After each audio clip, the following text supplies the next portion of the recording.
thinkers, and leaders of the Zionist movement. Let me introduce them to you. You will find their biographies in a few words from each of them written in your program. To my left is the founder of our movement. Please welcome Dr. Theodor Herzl. And to my right is the distinguished Lithuanian rabbi, first great chief rabbi of Palestine, Harav Avram Yitzchak Kook, Rav Kook. To my left is my old rival, and now my dear friend, Mr. Vladimir Zev Jabotinsky. And to my right is a gentleman whose writing we all enjoy, and whose tea we all enjoy drinking. Please welcome May I Mr. offer you a cup of tea? Thank you. Asher Tzvi Ginsburg, whose writing we read under the pen name Achad Ha'am. Please welcome. My company gave me this as gifts, and I brought this to our auspicious occasion. Please enjoy a cup of tea. So this is called product placement in a different generation. Right. Well, good evening, ladies and gentlemen. Thank you for coming tonight. It is a privilege to have you here, and a privilege to ask a very serious question on this evening of celebration and this evening of reflection. We have all toiled passionately and bled and worked and struggled for the creation of a Jewish state. And that state now exists, now an entire generation, 70 years. So the question before us tonight is, has that state fulfilled our dreams? Or has that state betrayed our dreams? And what would we say if we had a chance to speak to those who live in that country, who lead that country, and to those who support that country around the diaspora? So let's begin with the dream. Zionism was an answer to a question. But all of us read the question differently. We all read the Jewish situation differently.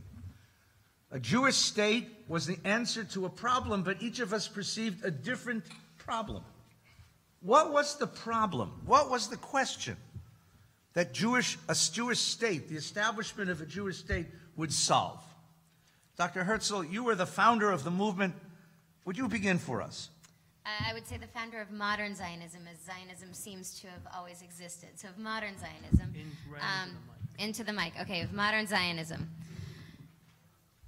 So I was working as a journalist in Austria, and I thought I had life made. I was a secular Jew, wanted nothing to do with my Judaism, and I thought this is the way to make it. People accept me, I get to go to the best parties. And then I heard of a guy named Alfred Dreyfus, and he was also an assimilated Jew in France, and he was accused of espionage, which he didn't do, and he was, that ruling was later overturned, although it took something like a dozen years for him to go back to his native country. And I realized that if this secular Jew was a target for this hatred of Jews, which we now call anti-Semitism today, then the rest of us have no hope. We can never fully assimilate, which is what I aim to do. And I realized that no matter how religious or not religious we are, we needed a safe place to go. And the only answer to that was a nation for ourselves. At this very time, France was looking to make a French nation, and Germany was looking to make a German nation, and everybody was very excited about the nations where they were from. And I said, well, where are we? We need to go back to our roots, and we need to find what is this Jewish nation. So that's what I sought to do, is make a Jewish nation out of the horrible anti-Semitism that I saw, even amongst people like myself who were fully assimilated and in high society and in celebrating culture. Thank you, Dr. Herzl.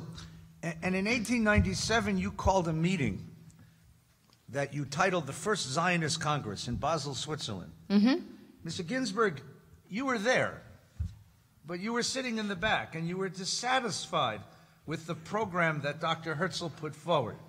So when you imagine a Jewish state, what is the problem it's coming to solve?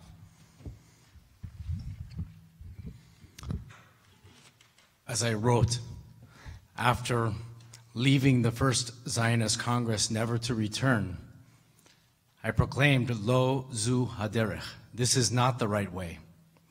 I was born in Russia, and I was a child of very prominent parents who provided the world for me and gave me an excellent education. But it was with my own education that I learned Russian at the age of 8 all by myself, and then learned the Talmud as a young child, and grew in the world to find my way to express myself. And as I was becoming to express myself, I understood that my identity was entirely wrapped up in my Jewish heritage. When I went to the first Zionist Congress, as you heard Mr. Herzl just say, Jews cannot assimilate into the world, and so the answer to the problem would be to create a world in which they can assimilate. I found that assimilation for a Jewish person is impossible. Some people think that if you can assimilate all the way, then you will become a part of the greater culture. But as Mr. Herzl has shown us, that is never possible. It is impossible for a Jew to become a Frenchman or an American or a member of Britain. A Jew will only be a fully realized Jew in a Jewish state.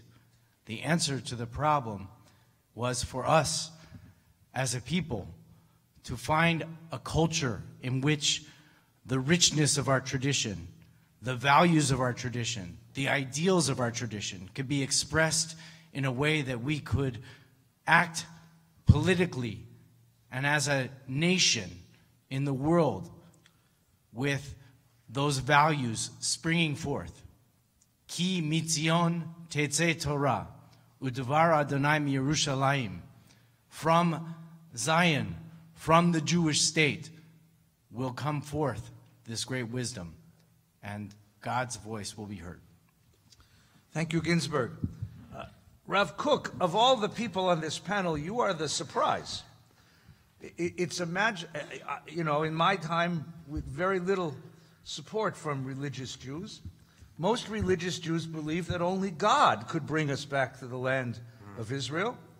So why are you here, and why do you count yourself among the Zionists? Well, first of all, I'd like to say that I agree with my beloved colleague, Achad Ha'am. We don't always agree. I don't like to dance. However, in answer to your question, David, I believe that this is God's hand bringing us to the land. And despite the fact that we agree on many things, I believe that our mission is somewhat greater than what you have outlined with respect. And as far as the Jewish question goes, I believe that we are here because this is the Jewish answer, not the Jewish question. Let me quote from something that I wrote in the past. The divine, the moral, the religious, and the national ideals which are encountered in a state of separateness and a state of conflict throughout the world are in the Jewish perception in a state of integration, not separateness. Conventional theology assumes that the different religions must necessarily oppose each other, that each one, by very logic of its being, they must negate each other.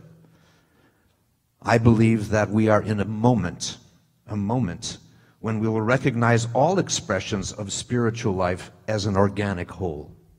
And that, in fact, is the new Zionism. Thank you, Rabbi. Jabotinsky, you and I have never gotten along very well. You impress me as a kind of angry guy. So when you think about the Jewish condition in the world, what is it that Israel comes to solve? I must say, my dear friend Ben Gurion, I appreciate the invitation. I don't ever come into a synagogue, so I appreciate you inviting me into this space. I find it very difficult, though, I have to say, to sit at the same table with these other people. The question is not a Jewish question, it's a question of humanity. For too long, we have been docile as human beings. For too long, we have been swept up in the currents of what it means to be part of community or part of God's so-called plan. When I grew up in Odessa, I spoke no Hebrew. I never went to synagogue. I never had a formal education. But what I do know is that Zionism is not a question of a Jewish question. It's a question of humanity. It's about the rising tide of what it means to live vitally in the world, to be an individualist. That against the currents of all community rise the strong man who stands for his principles and yields not to those who push against him. To say that Zionism is about God's plan is to abdicate our own responsibility in the world. To say that Zionism is merely a homeland for the Jews found anywhere in the world but in Zion itself is an abdication of our responsibility for living vitally in the world.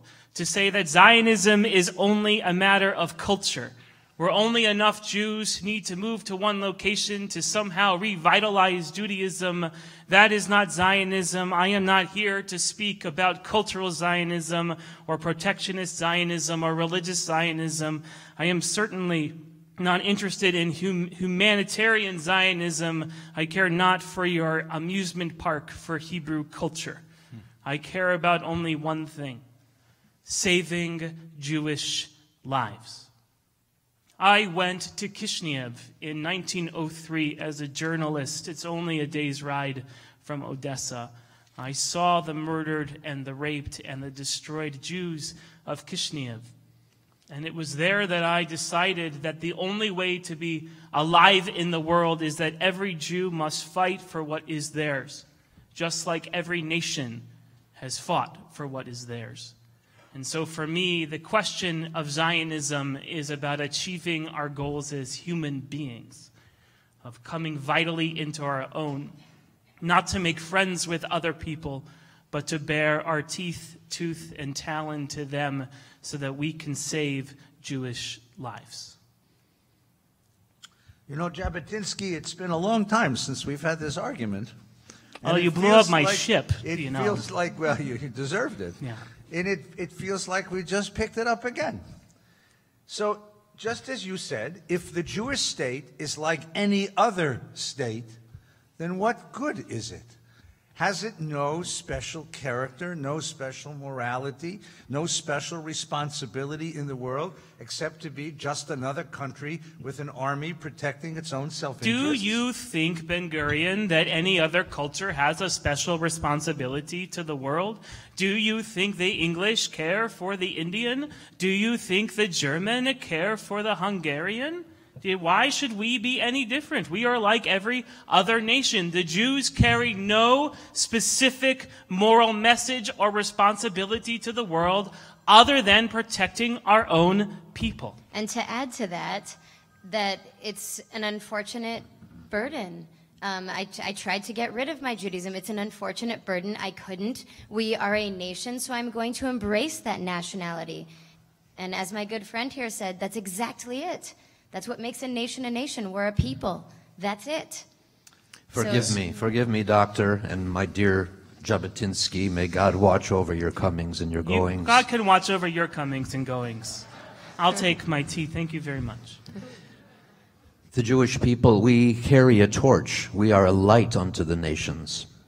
This land, Reshit Smichat Geulatenu, this is the first flowering of our redemption. And in that redemption, the redemption of all peoples. I think the only torch we carry is that at the end of a rifle. You speak. And Wait. Ginsburg, you have written a lot about a Jewish national renaissance, a cultural renaissance. How do you answer Jabotinsky? You speak of flesh, that our humanity is our primary concern. You say this with your passion and your anger, negating that you were born a Jew. We are flesh and spirit, and the purpose of our life is not mere growth and existence, but we must serve a higher purpose. This must grow out of our thousands of years of yearning and longing and studying and growing that have taught us our humanity grows from our unique mission as a people given the gift of the land of Israel by God. So when we think of this state, when you imagine this Jewish state, when you close your eyes at the end of your day and you imagine this Jewish state, what would it look like? Rav Kook, did you imagine that Jews from the world would come and they would all be religious like you? Was that your dream? Not at all. But I think a significant portion of our people need to maintain that intention. Intention is everything. Intention is what will redeem the world. And we have that intention to come close to God, and where better than our own holy land. So, but what about those who have given up the religion? Is it necessary for them to take it up? It isn't necessary. However, I think that the teaching of, for instance, biblical scholarship flies in the face of the intention that we intend to bring into this land. I think there's a negative side of this, and I think, for instance, I've been referred to as a religious Zionist. Well, you look the part. I mean, you have to agree. Okay, I admit that. But I think religious Zionism is a redundancy.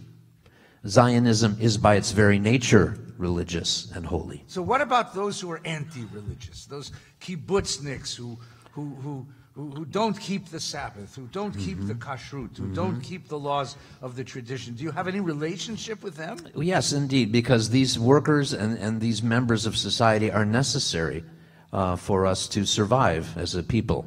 So I acknowledge that. However, the supremacy of God has to be in everything that we do. Dr. Herzl, when you think of a Jewish state, you don't think about the supremacy of God and the words of Bible. What does the state look like to you? Well, I think I have to take a step backward to describe that. Nobody has spoken yet about how this state has come to be. And that needs to be through legal means. That we need to get the approval of the ruling powers. And at the time that was Europe, we need to, I think somebody here said, we're not here to make friends. I am here to make friends. I am here to negotiate. I am here to state a case because we need to be recognized by the rest of the world as to why we need a nation in the first place. Otherwise, the rest of the world will never accept us. We need to make this legal case. So for me, it's all about world recognition. It is about making friends. It is about negotiating. It is about getting permission. And it is about doing this in a way that nobody can say, you took the state wrongfully. So when I imagine... you were willing to let us go to Uganda or to Arizona I was getting or there. to Alaska? I was getting there. Yes, I was willing to entertain the idea of mass conversion. I was willing to entertain the idea of mass immigration to the United States. I was willing to entertain the idea of going to Uganda. However, it was because of those religious Russian Jews who walked out. That is when I realized it had to be in Israel, not for religious reasons, but again, for national reasons. That whether you're religious or not, we all need to be on the same side. And if that means going to the biblical land of Israel, so be it. I am not there for religious reasons, but we are a nation, and that means accepting everybody who is a part of that blood, who is a part of that nation.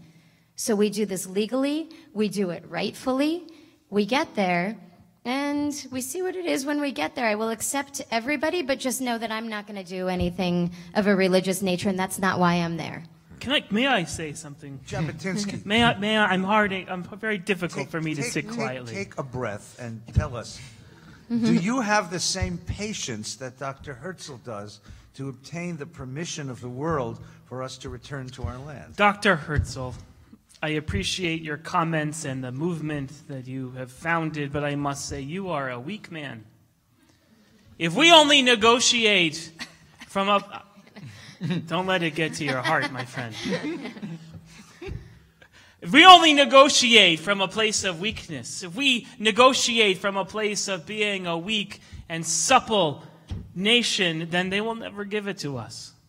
Ever give it to us. What we must do, what I did first, was to try to establish a Jewish legion. With the crown of Great Britain at our backs, I established 4 different companies, the Jewish Legion, to help the British take conquest over Palestine from the Turks. Without having a Jewish army, you cannot negotiate for a Jewish state. And we do not have time. We do not have time to run from Tea Party, to salon, to palace, begging and pleading for our lives, because a catastrophe will occur at any moment, and we have to get the Jews out of Europe in order to live free and strong as our own nation. And we have to do that now. And at the same time, if it's taken by force, how do we know that it's not constantly going to become something that we fight over for the rest of our lives, and that it wants to be taken by somebody else? I think I'm the only one at this table, Ben-Gurion, my friend included, who take the claims, the bloody claims of others over this land seriously. And I am not here to make treaties with friends. I am here to make treaties with enemies. But for both of you, we are not just looking for a state for the Jews, but our aspiration, the full realization of our Zionist dream, is to create a Jewish state. So what does that mean to you, Ginsburg? A Jewish state is a place where at the center, Torah flows throughout the world. This is the place where the decisions that are made in the halls of government, and the decisions that are made in commerce in the market, and the decisions that are made in the homes of families are made imbued with Jewish values. Our Judaism is our identity, and without a home to express that identity fully, we will always be borrowing from the culture of another. Ralph Cook, you wanted to say something a moment I did. ago. I was going to address my dear Jabotinsky once again, renowned scholar, brilliant man that you are. But you must listen. Glad someone finally recognizes that. Thank you. You must listen.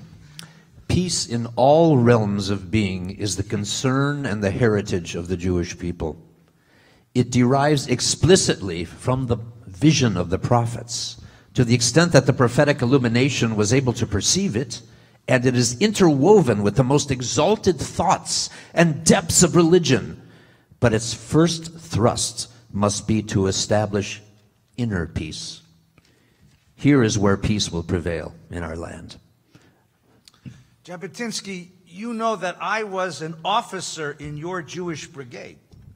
And when I returned to Israel after the First World War, I wore the uniform of your Jewish brigade. I understand your need for strength and self-defense. But I ask Ginsburg's question. It's a Jewish state. There must be a Jewish ethic at the heart of our military, a Jewish ethic at the heart of our politics. Otherwise, as Herzl has said, we will spend our lives fighting generation after generation after generation after generation. And while I respect your call for strength, I also it needs to be exercised with restraint, with a Jewish ethical restraint. That's the reason why I blew up your arms ship. Because I couldn't have your men running around the country shooting at people. We needed to have a command, and the command needed to be governed by Jewish ethics. You killed Jews. They would You have killed killed Jews. more. They would have killed Jews. They would have killed more. They would have incited more riots of the Arabs. They would have incited more retaliation from the British. They would have brought more death and destruction. We asked you not to land that ship. We warned you not to land that ship. You promised not to land that ship, and then you landed it anyway. Now, I understand out of your passion. passion for the Jewish people, but there need to be an ethic at the heart of the governance of this land. I will worry about ethics another time. When? What other time? When we feel secure. When will that be? When every Jew in the world comes to land and live in this state to protect the Jewish people from aggressors on the outside. That is when I will find an opportunity for ethics. I care not for the character of the state of Israel. I care about the existence of the state of Israel and its Jewish majority. And the only way you can establish a Jewish majority is with strength and power and an ability to bring more and more Jews home to their homeland. Yes, strength and power, but remember where that strength and power comes from. That's my point. I ask you, Rav Kook, how many of the prophets succeeded in joining the people of Israel to return back on their ways, to say that? How many? The words of the prophets are read to this day across this planet and have continued to inspire our people. Do you think if Hezekiah had a stronger army, Nebuchadnezzar wouldn't have shown up on the gates of Jerusalem? Strength is absolutely important. I won't argue with you. But just please, remember, strength does not come from man. Now, gentlemen, when we look at the Israel of today, we've all come back today, and today's an auspicious day. It's the birthday of the state.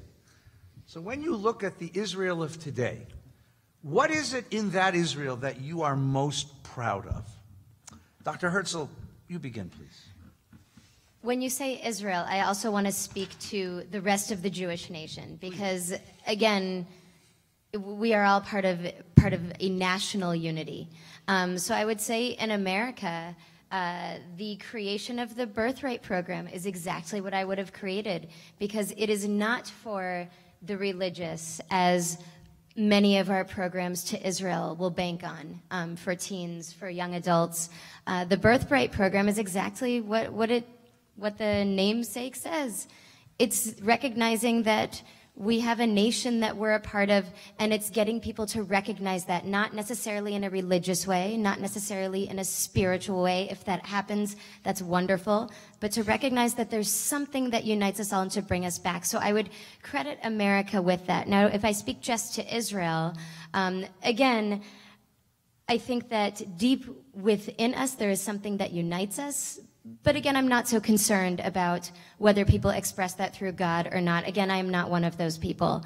I appreciate that Israel is a democracy. I grew up, again, during a time that celebrated Enlightenment thought and that celebrated that the people should rule and the people should vote and that the people should have a nation and the people should be educated and that the people should entertain thought. I was a journalist.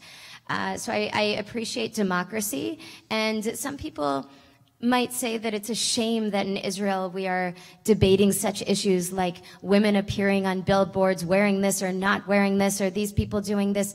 And in fact, I say let's celebrate the fact that there can be an argument in the first place. That is what I celebrate about Israel. This is a nation where all these arguments can take place because we're all part of this. It's a nation like any other, which is what I wanted in the first place. A nation like any other. And it happens to be our birthright, that this is our nation. Ginsburg, what is it about Israel that you're proud of? As I was reading the Times of Israel this morning, I saw the president of the state of Israel making a great proclamation about the accomplishments of the Israeli people 70 years after the state was formed. And one of the things, to concur with my colleague on the other end of the table, was that Israel's strength is that it holds one of the great principles of the Jewish tradition at its center, that we can have arguments for the sake of heaven, machlokot l'shem shemayim. And this is what makes the character of this state vibrant and vital and important in these most challenging times. Rav Kook, when you look at the state of Israel, does it fulfill your dreams? What are you proud of? It doesn't fulfill my dreams quite yet, but I'm proud of the many innovations of this land, the many things that have come from the creativity of its people, including this fine tea by my friend Ginsberg. It's excellent. Many people don't know that Ginsberg, when he made Aliyah to Israel in 1904, was the salesman for the Vysotsky Tea Company. To correct you, that would be the manager. He was the worst tea salesman who ever put on a T-shirt, thank God. A good philosopher, but a lousy tea salesman. However, the product of Israel is not Ginsberg's tea. It's not the Iron Dome. While all these things are beautiful, the product of Israel is the Word of God. And what I talked about earlier, intention, kavanah. The revival of intention will be the revival of the world. And I see now that intention has become a force for revitalizing not just Israel, but the entire world by bringing the word of Hashem to the people. So I'm very proud. I'm proud of this kavanah, this intention. Nevertheless, there remains a current of secularism in our land that tends to undermine and destroy the foundations of religion and alienate great numbers of people living in Eretz Yisrael. So yes, I'm proud, but the full flowering of Zion has yet to be achieved. Our redemption is to come. Ben-Gurion, I wish we knew each other all those years ago, because my arguments were not respected or revered at the founding of the state. Indeed, the battle over secularism and Jewish culture was won out by the secular impulse. And so for many years, the state was founded on an identity of building a nation for Jews. It's only been recently that the Israeli people have rediscovered this rich and nourishing culture that has been a part of our people, carried for our people for thousands of years. And from this carrying has come a new identity, not secular and not religious, but totally and uniquely Israeli. I am very proud of this. Jabotinsky, what are you proud of? Why don't you tell me first? You haven't spoken much today. David, tell me about what you've built, what you're proud of. I am proud that I was able to bring together the thoughts of all of these great people and create a country whose public space was Jewish. You know, in America, you Jews in America, and I lived in America for a number of years. Me too. No, I did, and that's why I speak English without an accent, right? I lived in America, and I respect you, because I respect your commitment and your passion, but you know, you have to live a fragmented life. Here in the synagogue, you can be a Jew. In your home, you can be a Jew. In your Jewish institutions and Jewish clubs, you can be a Jew. But when you go outside to the boulevard, you have to become an American. You have to speak the language of America. You have to observe the custom of America, and you will always live a split existence.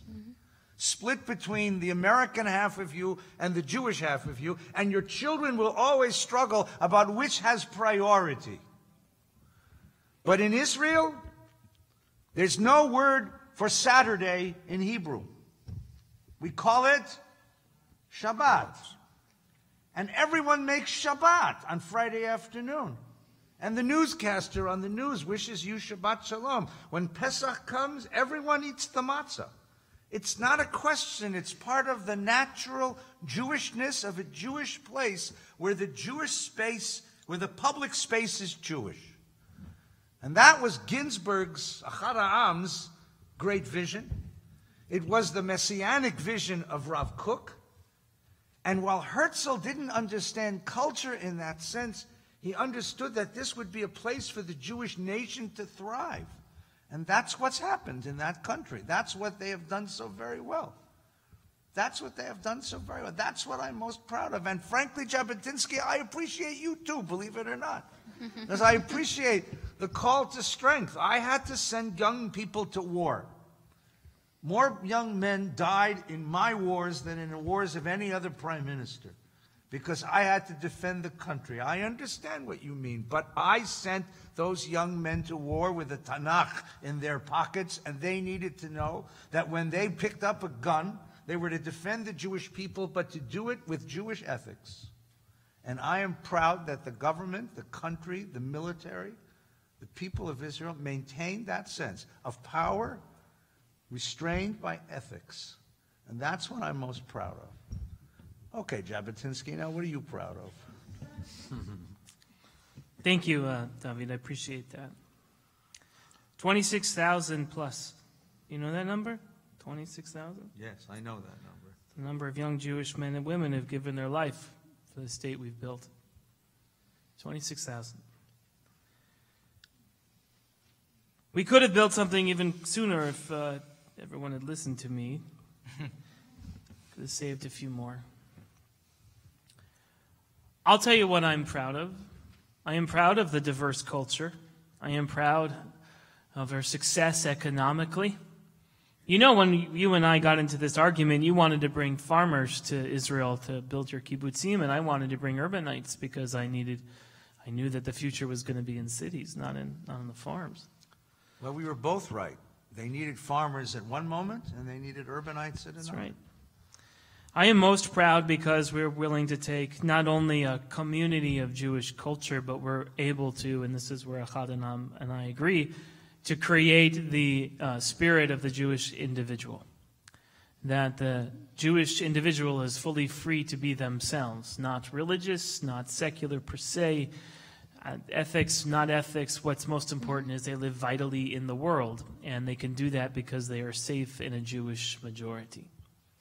I am proud that it is the philosophy that I care about, that I have tried to proffer for my entire life, that has also risen in the state of Israel. The first 40 years of the state was characterized by your Zionism, David. But the last 30 or 40 has been characterized by mine. I had two very important protégés, Menachem Begin and Ben-Zion Netanyahu. Menachem Begin is the one who made peace. And Ben-Zion's children are, one, Yoni, we all know, was a great martyr for the Jewish state. And his brother, Bibi, well, Bibi is now currently the prime minister of the state of Israel.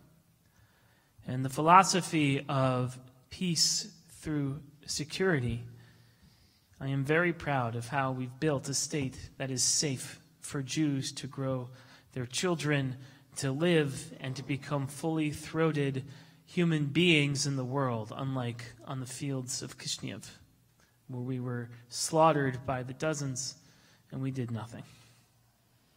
Well, tonight we celebrate 70 years. And as the rabbi told us, the dream isn't complete yet. So what part of the dream is yet to be complete? What needs to be fulfilled yet? If we had a chance to speak from our place to this generation, what would we ask them to move toward, to think about, to dream, to aspire toward? Rabbi, why don't you begin? The peace that my friend Jabotinsky speaks of is a temporal peace for a temporal land.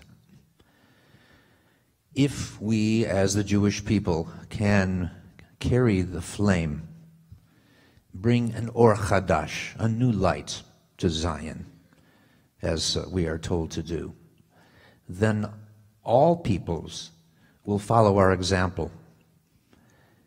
If we are to bring an idea of love rather than fear, if we come to our enemies with love rather than fear, they will eventually feel that love. And there are those people, God-worshiping people, among our neighbors who feel the same way. If we were to meet through love, then we will have peace that is eternal and no longer temporal. Ginsburg, what is left to be done? What is the vision for tomorrow? To respond to the rabbi, first, the love of Torah is the language of our existence. At one time, that language of love was expressed in faith. Today, that language of love is expressed through a nation, through nationalism, for being a people. I am most proud of the nation we are building in this time. But sadly, something that Theodore Herzl and I would agree, the treatment of the Arabs is a stain on our conscience. We must treat the Arab peoples who are in our midst with dignity, with respect. Find a way for us to make harmony between them so that we can coexist and that we can bring this light of Torah as a nation together.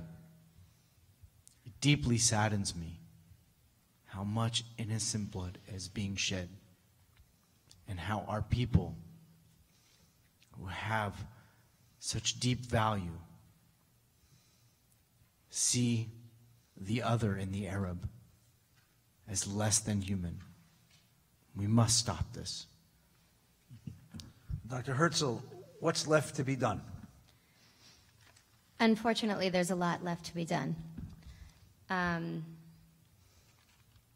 Jabotinsky said that the first part of Israel was led by your kind of Zionism and then by his, but it has yet to be led by mine. And that's what needs to be recognized, that people today don't know that in 1947, the Jewish people accepted the United Nations proposal that there be a Jewish state and an Arab state. People don't know that that was offered and that was accepted by the Jewish people. Legal recognition. All people know today is there was some kind of war, the Jewish people won, and there was Israel, and that's a problem for us today. They've forgotten, they don't know history. Therefore, we have people who say that there is no legal right. If we really want to be an Or Chadash, we need to learn our history. If we really want to be an Or Chadash, then we need better PR. People need to know when we go out to Haiti, when there's an earthquake, and provide medical care. People need to know that Israel created the pill cam. People need to know what Israel has done for other nations, that there's an organization called Save a Child's Heart, and that Israel is responsible for bringing people over to give them new hearts, especially from countries like Iraq, people from Sudan who need eye treatment. If we really want to be an Or Chadash, we need better PR. We need this recognition. We need other people to know where we came from, where we stand today, and why we still have a right to be in Israel. Otherwise, we will continue. It is lovely to love your neighbor, and I would agree we need better treatment of people. It is lovely to love your neighbor. But if we don't get that recognition, if we don't have this PR, that's not going to happen. People are going to keep saying what they're saying. Do you really think that the PR is going to get the world to stop hating us? It seems to me that how will they know? They're going to hate you anyway. They're going to hate you no matter how good you are, no matter how productive you are, no matter how kind you are. That there is this anti-Semitism at the heart of Western culture. True, which is one way we need a nation. But if we want people to stop attacking us, we need to establish our right to that nation. Which is why I negotiated. Which is why I tried to negotiate in the first place with the other world powers. Come on. We need that recognition from other people to say, yes, you belong here. You can love someone, but you can love them better if you have a gun to their head. It's just true that way. I'm glad I don't live in your house. Jabotinsky. Yes, sir. What's left to be done? There is so much left to be done. Only 45% of Jews live in Israel today. Now, you might think that's a big number, but it's only 45%. We have a majority in that country by a razor-thin margin. And demographics don't look good. It looks like they're gonna move against us because we don't have as many kids. Inside the state of Israel, I will say this. I appreciate religious Jews, Rabbi. I do. I need every Jew to find a home in Israel, but I need those Jews to fight. Those Jews have to come, they need to leave the ghetto behind, and they need to fight. I've always supported that. I appreciate that. Then go tell your fellow religionists. I wish I could.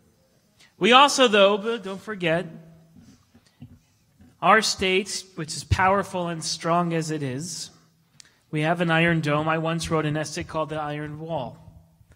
And the Iron Wall was a divide between us and the Palestinian Arabs that live there. And I am willing to make peace with them, even if that means giving them reparations, even if that means moving them to another part of the Middle East that might accept them, because until we have settled that question at the end of a gun or behind a wall, they will always make claims on us, and we will always, as my dear grand friend Bibi Netanyahu says, have to mow the grass in order to take care of the Palestinian question. And lastly, outside of the state of Israel, I always imagined that the army of the state of Israel would also protect Jews everywhere. And anti-Semitism is on such a rise across Europe. I would like our Israeli army to find some way of protecting Jewish communities across the world. Right now, they lay bare and they are not protected, and our Jews need protection no matter where they live, even if they choose not to come. And that means armed protection. So there is still more to do to revitalize the Jew, to bring them into the state, and we have to solve the Palestinian-Arab question either by paying them off or moving them or using more kinetic means in order to maintain the Jewish majority in our homeland. Well, you know, it took a lot to get these guys out of the other world and bring them here. And they only allow us to do this once every 70 years. So before we all have to return to where we came from, we have a few minutes for some of you to ask some questions. Let's take this microphone. Can we take this microphone? Alana? This is Alana, who belongs in your world. And she's going to hold the microphone. And if anyone would like to ask anyone on the panel or all of us a question, this is your chance. It's going to be the last chance you have for 70 years. So you're, of course, all invited back in 2088 when we do this again, when we come back from the other world in order to ask you questions. Yes? Amen. An important question. Jabotinsky, and you find that more Jews are leaving Israel than are coming there. What does that tell you about the modern day Israel? That many of the Jews are mistaken in their ideology. That they choose to live amongst the nations is exactly what I think is the wrong decision to make. Now, Israel, we need to have a PR campaign maybe to ask them to come home. Pictures of Jews with children with Christmas trees or something like that. That convinces the Israeli expatriates to come home lest their children no longer be Jewish in the world of the diaspora. I don't know if anyone has ever had that idea, but perhaps they should. I also think that we as the state of Israel need to provide an economic engine that draws Israelis back to Israel so they feel like they can make a vital life and that they can make a life worth living. And that they can make a life of prosperity. So that, I think, is an utter failure of our state, that Israelis have decided to live somewhere else because they can't be as protected here, for example, as they can in the state that has their own army. And so I think that is a responsibility of the state to draw our friends who have decided to leave the state to come home. Ginsburg, how would you answer that question? Don't you think that there's something about Israeli culture and that is problematic, and that may be one of the reasons why Israelis leave the country? If they created the country that you envisioned, you think they would leave? This was the same problem I was writing about as Herzl was convening the national congresses. If you want to assimilate, go and assimilate. But if you see at your core that your identity is as a Jew, there is no other place to live but then in a Jewish state. For those who leave, it deeply saddens me because they will never be able to have the opportunity to fully realize their Jewish identity because they will be living in another culture. Maybe they choose to do this. And 70 years ago, I lost that fight. But maybe there is yet hope that the culture that grows out of Israel is authentic and is true. That even if one leaves the home to bring Israel to the world, that they bring the very best of Israeli identity there. Look at us in Los Angeles. We have become a vital center of Israeli expatriates. And it's only been in the recent years when we have created the Israeli-American Council, because there is such a deep need to identify with our culture that we're nourished by from the mother's breast. And now, here we are in the world of American consumerist, individualist identity. And our Israeli sensibility is thrust against it. Maybe with our new identity of this Israeli-American Council, we can bring the very best of what Jewish culture has brought to the world so far, and will continue to do so in the years to come. So Rav Kook, Ginsburg is right, that right here in this neighborhood, you can get Israeli food.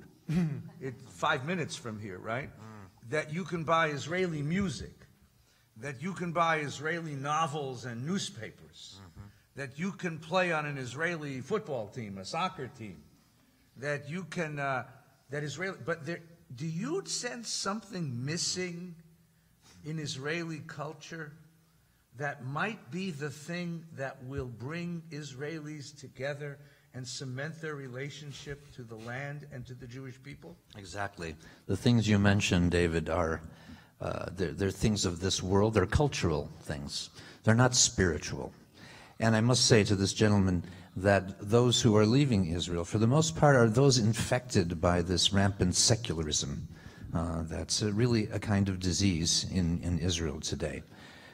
You can't separate God from Judaism, and you can't separate Judaism from Zion, from a state. So when you do that, you've clearly moved over into the cultural, as David has pointed out, and those things ultimately are mundane. We need to set our sights higher. Okay, who has the microphone? Yes, please. Steve. Hooray for Herzl for saying about the PR. Mr. Ben-Gurion, I think you're the highest of the high. However, I appreciate that. Well, yeah, except for one thing, they may hate us, but the PR is never going to change the virulent anti-Semite. Right.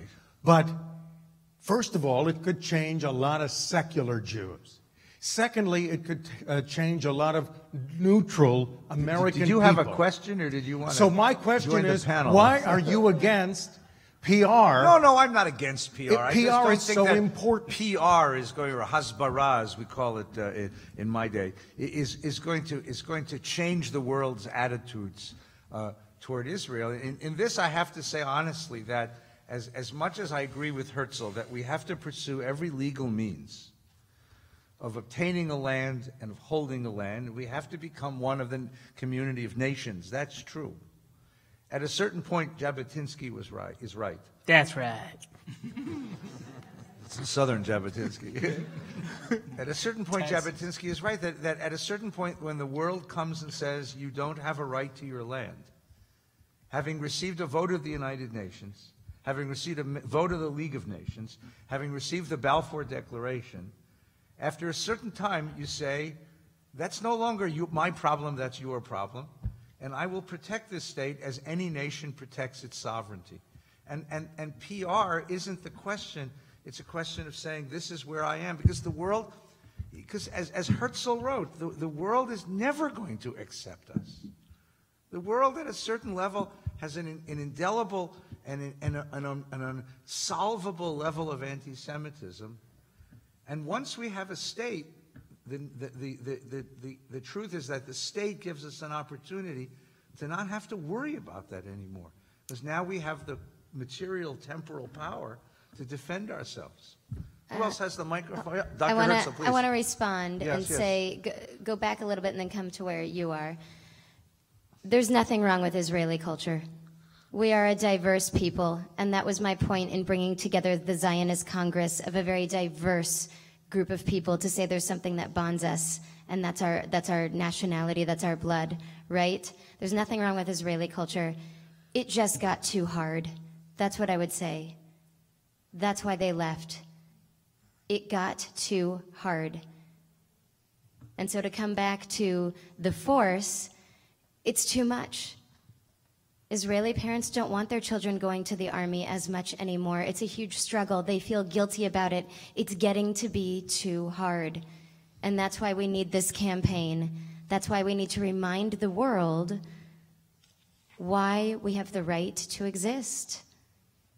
Nothing to do with culture. There's nothing wrong with the culture. Thank you, Dr. Herzl. Okay, who has the microphone? Please, please. Is the idea of ideology of Zionism still alive and strong as it was? Is the idea of 70 years Zionism still alive? Well, gentlemen, what do you think? Is the idea, Herzl, is the idea of Zionism still alive? Take Jabotinsky's microphone, please. Oh, He heck, I've doesn't. been taking it my whole life. I'd have to step out of character. No, don't. You're doing good. Well, hang on. Is the idea of Zionism still alive? Very much. Yeah. Right. Go ahead, please. Very much. So in maybe a past or future life where I'm a mother of 2 little girls, they are constantly furious with me about, or my future self, about why I haven't taken them yet to Israel. Because their Israeli peers are going to visit their relatives. Their teachers are talking about it incessantly. And now I'm to blame in my own household. If you go to all the day schools I see everywhere, they will tell you all about Israel, and they can tell you more about Israel than they can about the America that they're living in right now. That's the education that they're getting in the day schools where I've seen. I think you can't. And why Birthright is bigger and better than ever, and why they've expanded the program to be far bigger than what the original intent was. People are going. People are Your curious. children should not confuse Israel with Disneyland. They don't. Right? No, seriously though, I mean that because it can seem like a fun place to go with beaches and fun activities and fun nightlife and happy celebrating people, dancing people, but Zionism does exist because Zionism is about something much greater than all of that. And so if you just reduce Israel to a fun vacation, a visiting of relatives, then it becomes like everywhere else. That's the danger. So a real conversation, again, in a future self where I may be a teacher. And I was arguing with another group of teachers. There was a discussion about why the kids in the day school knew Hatikva better than they knew their own national anthem. And I tried to explain to them that the teacher didn't understand because they didn't have it themselves, that the kids have this dual identity of being both American and Jewish, and that Jewish part of them is very loyal to Israel, and that everything we teach has to be integrated because we're reaching that duality all the time, and that you can't separate, this is the Judaic studies class and this is the general studies class. They have an identity that's one and the same. And that is what I feel is that's what I was trying to get at with the example of the little kids and why it's not Disneyland. There's something very real in that identity of knowing where you come from, of knowing Hatikva better than the words you know of your own national anthem, of growing up to become a student at UCLA and to fight with the other student leaders about why BDS is not okay.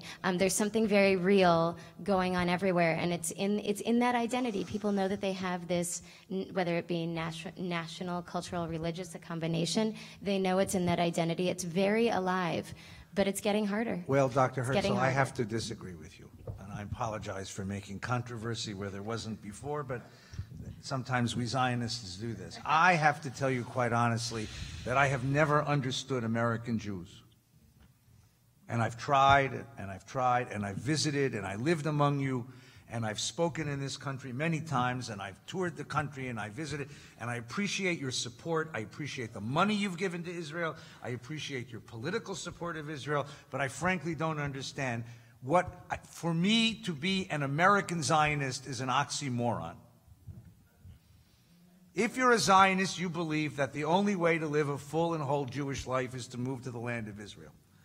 Now, I understood that before the state existed, that was very hard to do, dangerous. But now that you have a state, and frankly, now that you have a state, and due to Jabotinsky's progeny and prodigies, that state is a prosperous place. Why you don't move there, I don't understand. And you say that you support Israel, and I appreciate that on some level, but on some level I don't understand it.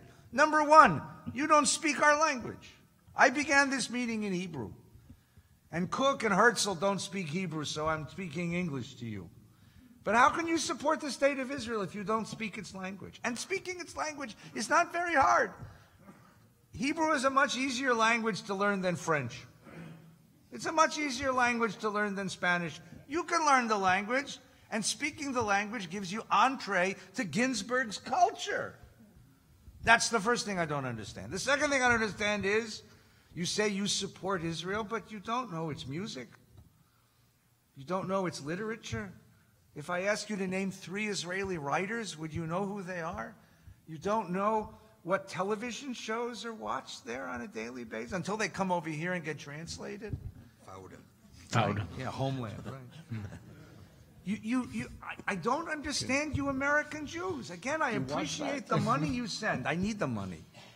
And I'll never refuse the money, but I don't understand if you take your Jewishness seriously. Number one, why you don't come and live with us.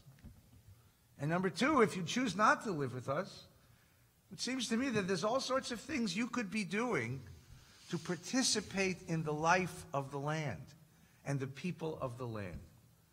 And that's what I would hope that you would do. Who's got the Mr. microphone? Ben-Gurion, Yeah. I don't want to speak over what you said just beautifully, but I'd like us to think about this question a little bit more. Okay, Ginsburg. And as what is the on your philosopher, I would like for us to think about this and try to understand what it means when you ask about Zionism dying. Which Zionism are you speaking about? Because on this panel are 5 very different ideas of Zionism. And together you see where there are points of connection.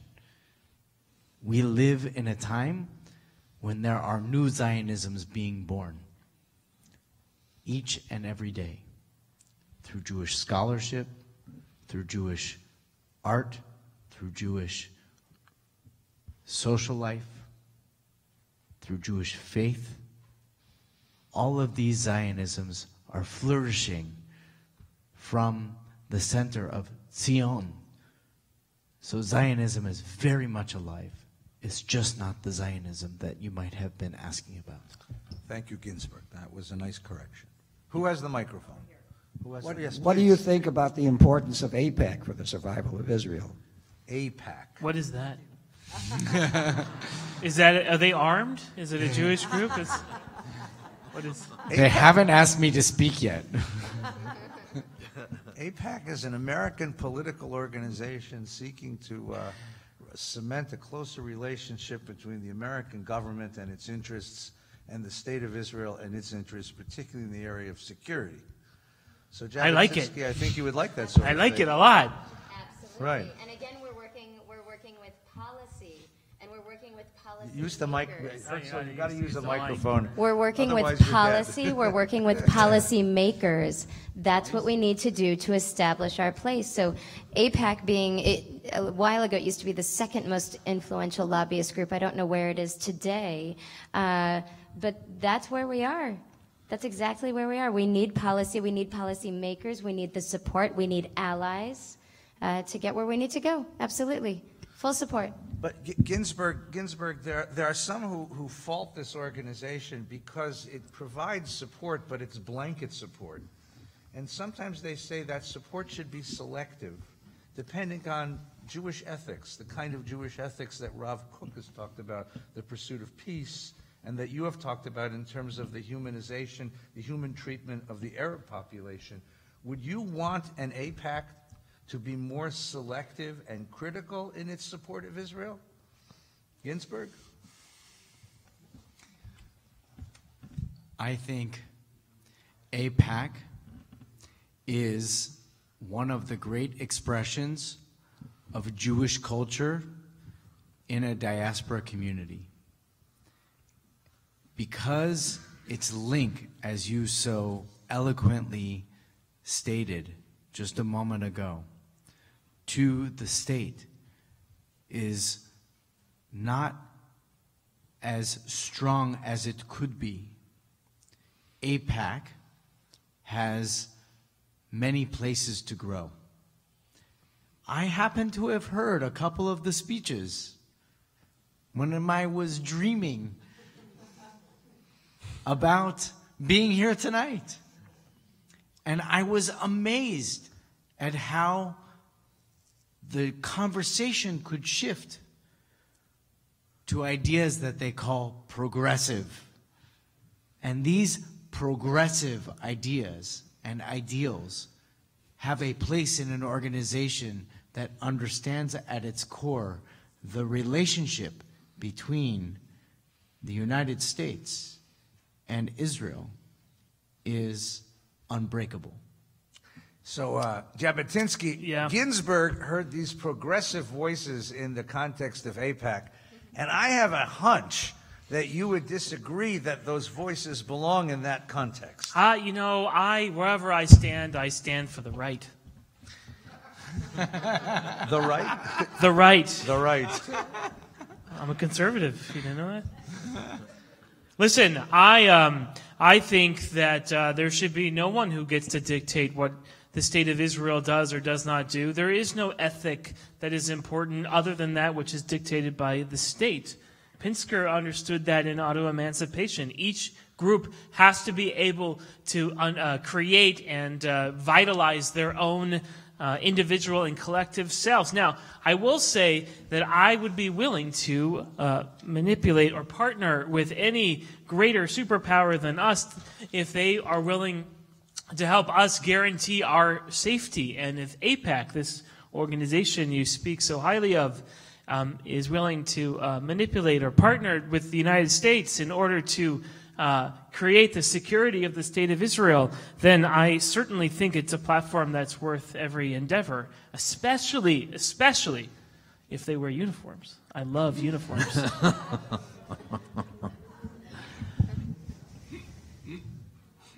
No, Dr. Herzl would like to add something. no one said that they were dictating what's going on in Israel.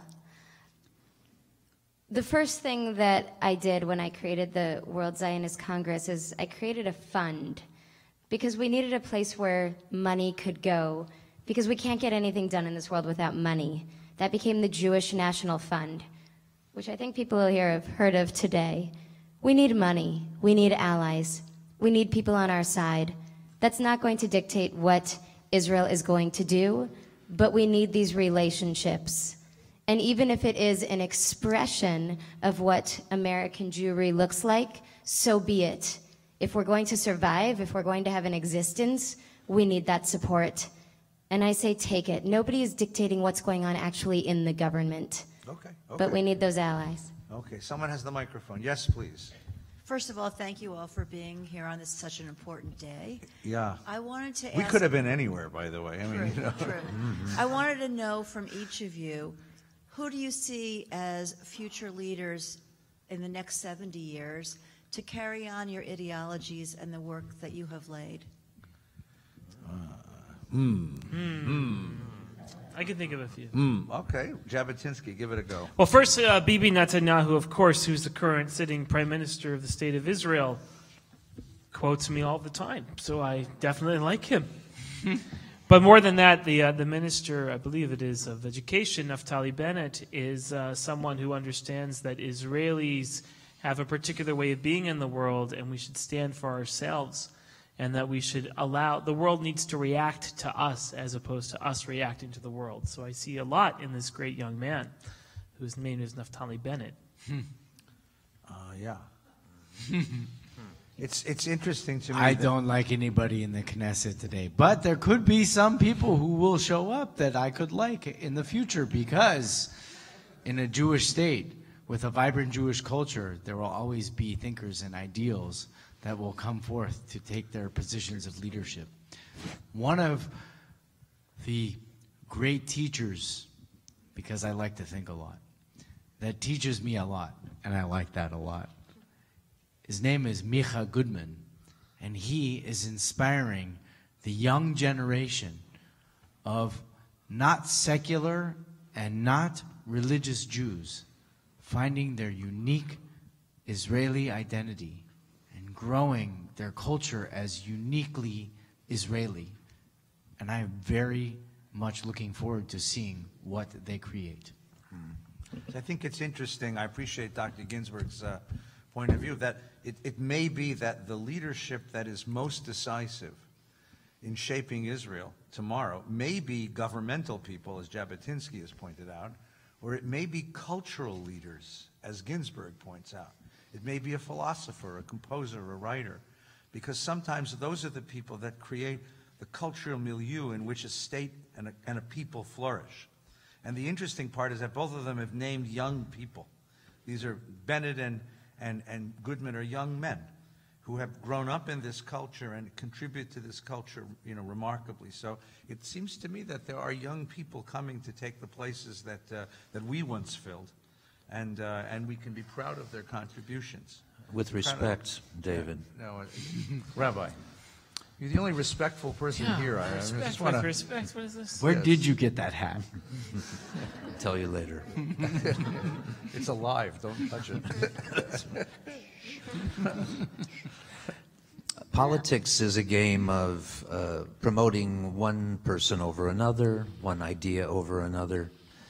This AIPAC organization you talked about, the United States and Israel are there for each other for mutual interests, shall we say. I think we need to look, again, just a step or two higher than that. Because when the light of Israel emerges to make its appearance in the world, there will at once become manifest a beautiful vision of unity. You talk about your, what is this, United Nations, that's this building in New York. It's a circus, actually, because exactly for the reasons that I pointed out. It's one nation saying that they're greater than another nation, and all of that is a child's game. We must allow the spiritual world in all of its dimensions to come into one unity in that area of religion that abounds in quarrels but should be filled with peace and light. This is the way. Thank you, Rabbi. Yes, please. Let's have the next question, please. Yes. Do any of you think that Israel of today would survive in a climate of pacifism and dialogue? Pacifism and dialogue. Anyone advocating pacifism and dialogue? Well, I tried to make peace with the Arabs, and as did my colleague Golda, and we were met with hostility, and we were met with obfuscation and resistance. And as much as I believed in peace and prayed for peace, worked for peace, I could never find peace. So as prime minister, I sent a lot of young men to war and a lot of young women to war. And I will tell you that it hurt me. It pained my heart. There were young men and women who came off of refugee boats from Europe, and we put rifles in their hands and sent them to Latrun, and many of them didn't come back. So I don't think that the state of Israel can exist in the world as it is, in a condition of pacifism. I deeply respect the rabbi's call for spirit. I deeply respect the rabbi's idealism. I deeply respect the rabbi's mysticism, his closeness to God and his sense that God's light shines upon us. But I actually think that in my more realistic moments, my colleague and sometimes rival and friend, Jabotinsky, is right. We have to pick up a gun and defend ourselves. That's the way the world has presented itself to us now, and that's the condition that we live under.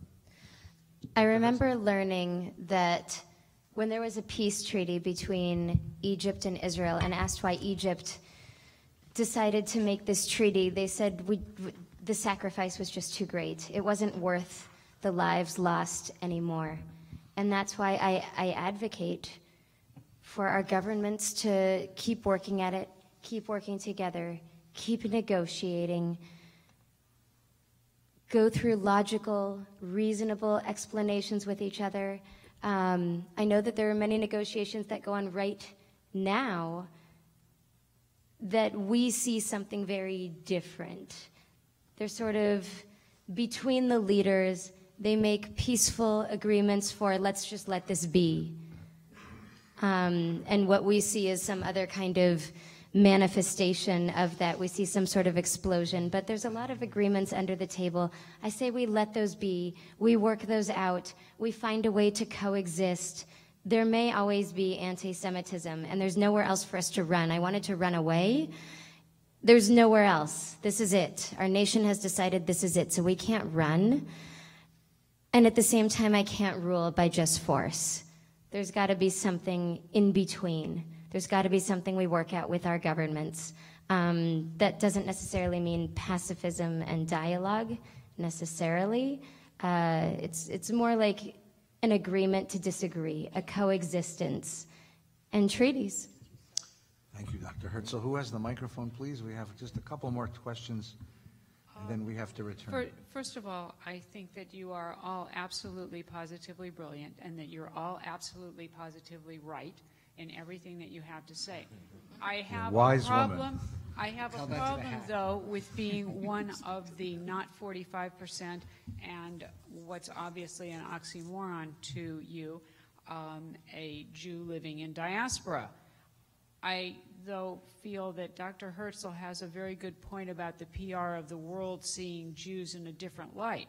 But how about some PR for seeing those of us in America who helped Jabotinsky's need to have guns and weapons and protect the country coming from this country, and that we do play a role by being in the diaspora into helping protect the state.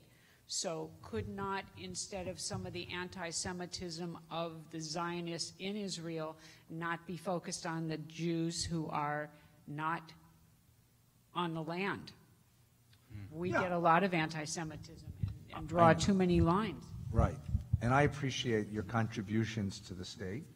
If it wasn't for your financial support, in 1948, I sent Golda here, and Golda raised, in 1948, she raised $50 million among American Jews. Right? Talented lady. And I appreciate what she did. And I was the one that sent her. And I appreciate that. And I appreciate what you do. I still think that, given the chance, you should come and live with us. And if you choose not to come live with us, then the very least you can do, if you say you support Israel, and you say you're a Zionist, is you should learn our language. You should listen to our music. You should read our books. You should read our newspapers. You should participate in the life of the land. I don't understand American Jews who speak Spanish to their housekeepers but can't speak Hebrew to their cousins. I don't understand American Jews who read literature and watch movies and listen to music from across the world, but don't listen to Israeli music and Israeli culture, and that's what I think that we should all be doing. So I would prefer that you came to live with us. There's plenty of room in Tel Aviv. Rent is high, but then rent is high here. On the other hand, if you choose not to, come and visit, but learn the language, learn the culture, and participate in the life of the country. That was what my friend Ginsburg wrote about with such passion. Thank you. Is this the last question? Well, I have two more. Let's do one more, because we all have to get back to the next world. Right? Some of us have to get up in the morning and go to Minyan. Yes. I have two questions. Where Israel would be today without existence of its enemies? Say that again. I couldn't hear you. Where would be today Israel without its enemies? Without the enemies? Oh. Where would Israel be without its enemies? Yes. Now the other question. Hawaii.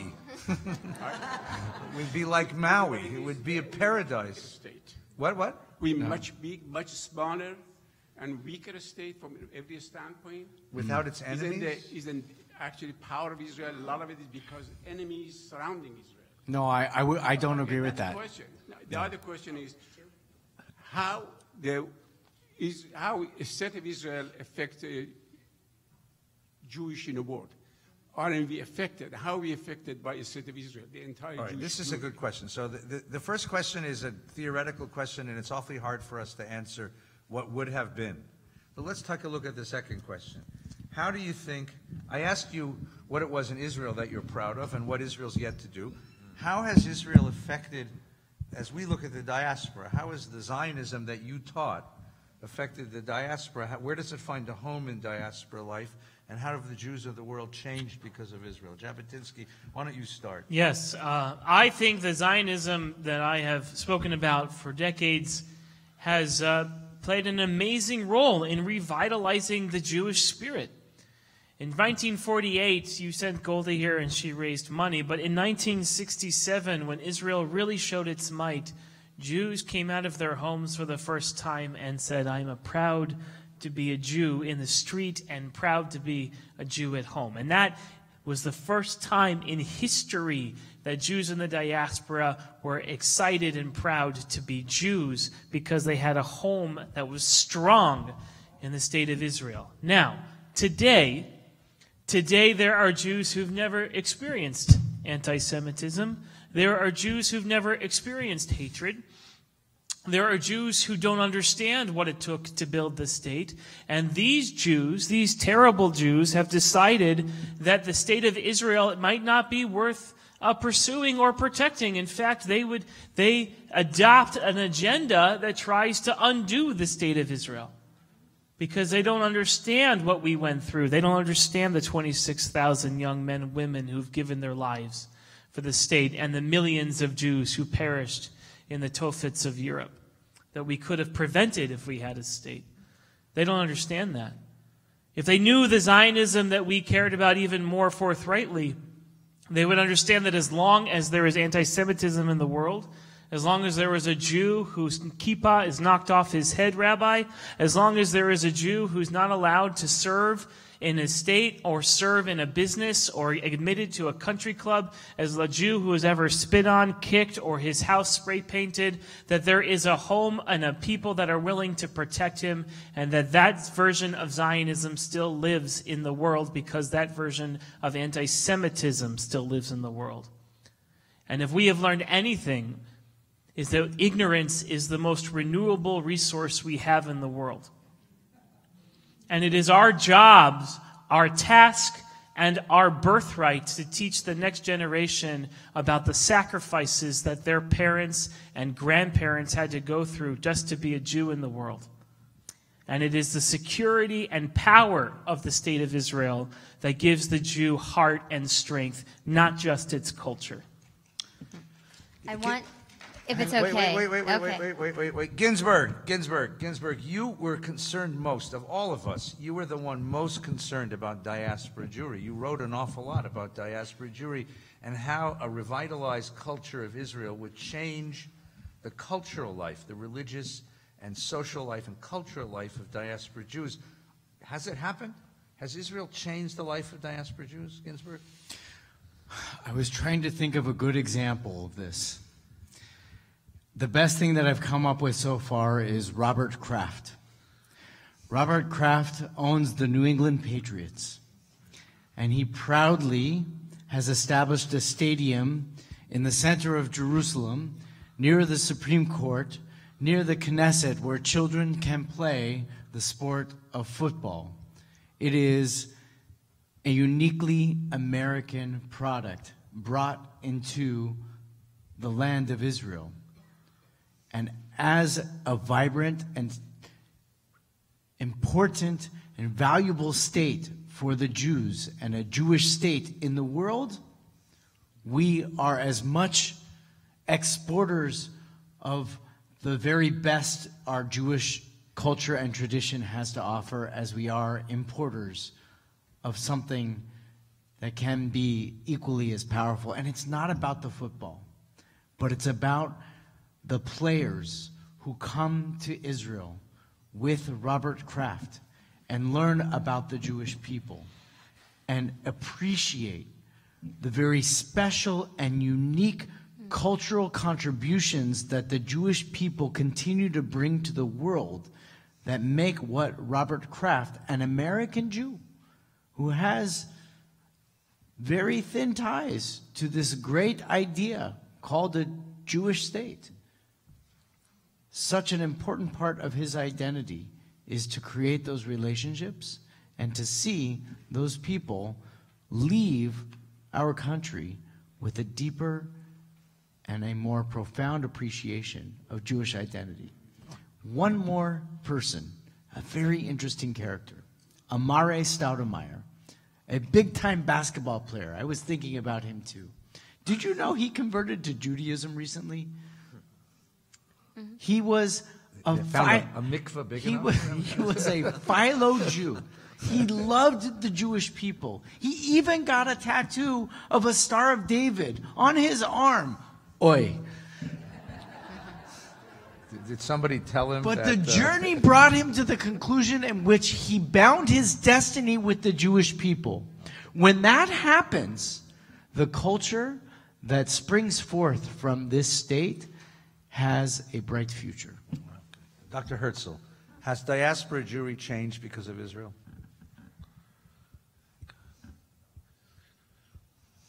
As I'm looking through history, yes. Of course it's changed because of Israel, absolutely.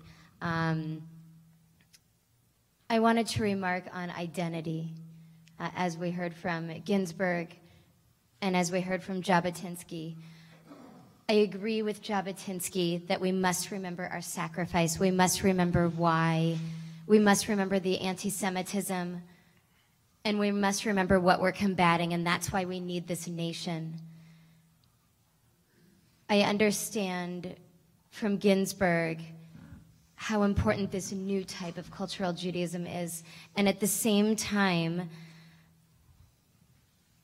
I want to reflect on something that was said before, that new kinds of Zionisms are emerging. If you picked up a copy of the Jewish Journal, I think it was last week, there's a new book that's out about this, that we need new reasons to support Israel. We need a new type of Zionism because the old reasons, some of them are applicable and some of them are not. Some of them are in passing. Some of them reappear again and they go away as we see waves of anti-Semitism come and go. The rationale for Israel being a safe place is sometimes a type of Zionism that we need, sometimes it's not. So I see that once we actually become the nation, we have to then ask ourselves, who are we? And I think that American Judaism has been going through that all along, from the first waves of the pogroms that inspired them to either move to Palestine or to move to America in the first place. And then again, that identity changed once the state of Israel was established. What is our allegiance? You know, we decided not to go to Palestine. We decided to come to America, but now we have a place. What is our allegiance? And I think our identity is ever emerging. I think it's ever changing, and it will continue to as we try to decide what is Israel, what are these new Zionisms, and then who are we in relationship to that. But again, at its core is that we are all one people, and that this is for all one people. And while I may never go to a minyan, I can appreciate that you're there, and I know I need you, otherwise I would not have that nation, but I need you to appreciate me too and know that I'm not going to show up, and that we need each other for this new nation and for this new identity to survive. Thank you. Rabbi. It's been said that some people are so poor that they can only see God in a piece of bread. Where I grew up in Latvia and later in Lithuania, we lived in fear. We could only see God after looking over our shoulders and hoped that God was there. Now we have a place, to use a modern expression, a safe space, a holy space that is ours, from which we can see God. We can reach out to God without the fear and the suffering that we experienced in the past. For me, that's the importance of the kind of Zionism that Israel has spread. It's quite important all over the world. I want to thank all of our guests for coming from the other world to be with us tonight. I want to thank all of you. I know what we're doing. I know. Calm down. I want to thank all of you for coming tonight, from whatever world you came from. I want to remind you that this weekend is for all of you, and for us too, the 70th birthday of the State of Israel, which is quite remarkable. And each night of the weekend we have celebrations. So to Friday night, Cantor Barron, Cantor Fox, and our friend Noah Dory. Cantor Barron looks remarkably like Rabbi Cook. I hear he's wonderful. He's wonderful, yeah. Starting at 7:30, we'll read an evening of Jewish music, 7 decades of Jewish song. And everyone's invited to come. We're going to sing together all the songs that make Israel, Israel. So please come. On the Chalutzim songs? Chalutzim songs. Pioneering songs? Pioneering songs. We're going to bring guns and everything. Marching songs? Im Tier 2? Like Will Im Tier 2 be there? Yes. Shabbos morning, we will have a Torah study with a rabbi who looks a little like Ben Gurion, and we'll be studying some of the classic texts of these gentlemen who wrote about the dream of Zionism. And then that morning, of course, there's the Neshama Minyan and the main service Minyan. You're all invited to daven with us. On Sunday morning, the whole community gathers, children, family, and adults, to celebrate Israel. We'll gather at 11:30 for a morning of celebration, of learning, of crafts, of food, a wonderful celebration, and everyone is invited to that as well, all here at Valley Beth Shalom. Tonight, please welcome Cantor Phil Barron played the role of Rav Cook. All right? No! Right? Rabbi Joshua Hoffman played Asher Tzvi Ginsburg, Achad Ha'am. Rabbi Noah Farkas played the role of Jabotinsky. And Ali Kelman, behind the beard, played the role of Theodore Herzl. And I want to thank all of you for sharing this with us. Rabbi Feinstein. And Ben Gurion, right. Yes. So our friend who we couldn't bring tonight because he's too far gone, Naftali Tzvi Inberg, once wrote a poem, and the poem was called Tikvateinu, which means our hope. And then later the Zionists, when they got hold of this poem, soon after the first Zionist Congress that Dr. Herzl convened, took a Central European folk song, the Moldau, and put these words to that and created a song which has become the anthem of our movement, and now that there is a state, the anthem of our state. And the answer to your question about how it's changed the Jewish people is in the words of this song. Liot am chofshi be'artzenu. It is a different people that walks the world with strength and pride and visibility, no longer necessary to hide. And that's how the Jewish people have changed since the State of Israel. So if everyone will stand and join with us, I'll ask Rav Cook, who sings quite well, to lead us in the song. Kol od balevav enima nefesh Yehudi homia ulfa Mate Mizrach Kadima Ayin LeZion Sophia On Lo Avda Tikvateinu Hatikva בת שנות 2000 להיות עם חופשי בארצנו ארץ ציון ירושלים להיות עם חופשי בארצנו ארץ ציון ירושלים. On behalf of Dr. Herzl, Mr. Jabotinsky, Rav Kook, Mr. Ginsburg, and David Ben-Gurion, we wish you a good night. Yeah, let's take a picture together. Put the beard back on. That was beautiful. That was great. Thanks. That was fun. Oh my God. You really sounded like Cook because nobody understands why. You were wonderful. Ilana, will you take all of our photo before people come up and ask us questions? Yeah, move the microphones off the table. Herzl, come here. Herzl. Nice. Is sugar packets? What are these? Oh, wait a minute. Oh, do you have all of them?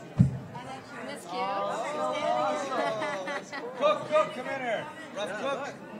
Yeah, picture. I want to know about the hat. 1, 2, 3. Oops. Cut off. See your face. 1, 2, 3. Closer. 1.